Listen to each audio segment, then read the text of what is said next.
The boy froze when he saw the tall figure walking toward him. His heart skipped, his throat tightened. This was the man he had only seen in faded photographs, the man who had been missing from every chapter of his childhood. Barack Obama stood still, just 10 years old, staring at his father for the very first time. Barack Hussein Obama Sr. bent down, his eyes searching the boy's face, and for a moment the world seemed to stop. He wrapped his arms around his son in an embrace that felt both strange and familiar, warm yet distant. For the boy, it was like holding a dream he had never thought would come true. Those days together moved like a blur. They sat at wooden tables sharing simple meals, his father's deep voice filling the room with stories of Africa, of struggle, of dreams too large for one lifetime. Sometimes he spoke like a teacher, firm and demanding, reminding his son to study harder, to think deeper, to stand taller. Other times he laughed, a booming laugh that seemed to shake away the years of silence. For Obama, every sound, every word, every smile was treasure. He tried to memorize it all, afraid it might slip away. But it wasn't always easy. His father carried a weight inside him, unspoken regrets, disappointments that lived behind his sharp eyes. Sometimes his words cut, sometimes his silence stung. And yet, the boy never complained. He had lived so long without a father that even the flaws felt like blessings.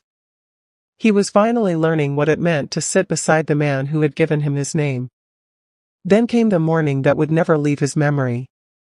The airport buzzed with noise, but all Obama could hear was the beating of his own heart. His small hands gripped the strap of his bag as he stood beside his father one last time. The man looked down at his son, his face calm, his voice steady, as he said, "Take care of your mother. Work hard. Be strong." The boy nodded, fighting back the sting in his eyes.